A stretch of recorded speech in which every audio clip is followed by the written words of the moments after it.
ಇಲ್ಲ ಪಂಚು ಇಲ್ಲ. ಒಂದು ಬೆಂಕಿ ಪಟ್ಟಣ ತಯಾರು ಮಾಡೋಕ್ಕೆ 2 ರೂಪಾಯಿ ಖರ್ಚಾಯ್ತದೆ. 2 ರೂಪಾಯಿ ಕೊಡ್ಲೇಬೇಕು ನಾವು, ಯಾವನು ಕೊಡಕ್ಕಲ್ಲ ಬೆಂಕಿ ಪಟ್ಟಣ. 1 ಪೈಸಾ ಕಮ್ಮಿ ಆದ್ರೆ ನಮ್ಮ ಯಶೋದಮ್ಮನೆ ಅಂಗಡಿ ಇಟ್ಟವಳೆ 2 ರೂಪಾಯಿ ಕಮ್ಮಿ ಕೊಟ್ರೆ ತೆಗೆದು ಬಿಸಾಕ್ತಾಳೆ ಹಿಂಗೆ.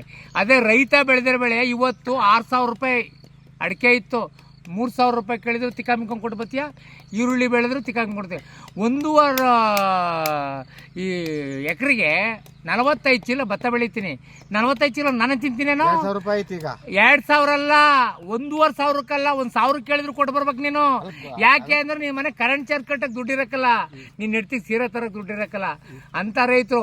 ನಾವು ಕರೆಂಟನ್ನ ಏನೋ ಸಿಂಗಲ್ ಪೇಸ್ ಹಾಕಬಿಡ್ತೀವಿ ಅಂತ ಹೇಳ್ಬಿಟ್ಟು ಇವರು ಎಲ್ಲ ಬಂಬಡಿ ಹೊಡ್ಕೋತಾರೆ, ಕೇಸ್ ಹಾಕ್ತಾರಂತೆ. ಹಾಕ್ಲಿ, ಅವನು ವಿಜಯ ಮಲ್ಯ 3,500 ಕೋಟಿ ಹೊಡ್ಕೋದ್ನಲ್ಲೋ, ಆ ನನ್ನ ಮಗನ ಮೇಲೆ ಹಾಕ್ಲಿಲ್ಲ ಕೇಸ. ಈ ರೈತರ ಮೇಲೆ ಹಾಕ್ತಾನ. ರೈತ ಬೆಳಿತಾನೆ, ಭತ್ತ ಬೆಳಿತಾನೆ, ಯಾರಿಗೋಸ್ಕರ ಬೆಳಿತಾನೆ? ದೇಶಕ್ಕೆ, ಬಡ ಜನರಿಗೆ ಸಿದ್ದರಾಮಯ್ಯನ ಸರ್ಕಾರದಲ್ಲಿ ಅಕ್ಕಿ ಕೊಡ್ತಾ ಇರೋದು ನಾನು ಬೆಳೆದಂತ, ನನ್ನಂತ ರೈತರು ಬೆಳೆದಂತ ಭತ್ತವನ್ನ ಲೆವಿಲ್ ತಗೊಂಡು ಕೊಡುವಂತ ಅಕ್ಕಿನ ಕೊಡೋದು. ಆ ನನ್ನ ಮಕ್ಕಳು ಮಾಡಿದಂಥ ಚಿನ್ನನ ದುಡ್ಡನ್ನ ಯಾರು ಸೊಸೈಟಿಲಿ ಕೊಡಕಲಕ್ಕನೋ, ನಾವು ಬೆಳೆದ ಅಕ್ಕಿ, ರಾಗಿ, ಗೋಧಿ ಇದನ್ನು ಕೊಡೋದು. ನಾವು ರೈತರ ಮೇಲೆ ಮಾಡ್ರಿ, ಕೇಸ್ ಹಾಕ್ರಿ, ನೀವು ಏನು ಬೇಕಾದ್ರೂ ಹಾಕಿ, ಕರೆಂಟ್ ಕೊಡ್ತಾ ಇಲ್ಲ. ನೋಡಪ್ಪ, ಬೆಳಗಿನ ಸಾಯ್ತಾ ಇದೀವಿ, ತೋರ್ಸ ಅಲ್ಲಿ ಬೋರ, ಬೆಳಗ್ಗಿಂದ ಸಾಯ್ತಾ ಇದೀವಿ. ಎಲೆಯ ನೀರೇ ಇಲ್ಲ. ಎಷ್ಟು ಜನ ರೈತರು ಕೂತಿದ್ವಿ ನೋಡ ಇಲ್ಲಿ. ಕರೆಂಟ್ ಇಲ್ಲ.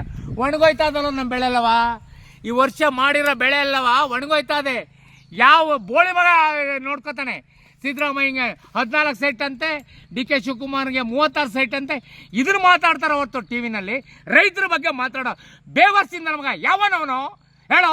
ನಾನು ಹಾಸನ ಜಿಲ್ಲೆ ಅರ್ಕಲಗೋಡು ತಾಲೂಕು ಕೊಣನೂರು ಹೋಬಳಿ ಕಬ್ಳಿಗೆರೆ ಗ್ರಾಮಸ್ಥ ರೈತ ಕೇಶವ ಪ್ರಸಾದ್. ಲೈಕ್ ಮಾಡಿ, ಶೇರ್ ಮಾಡಿ ರೈತರೆಲ್ಲವ.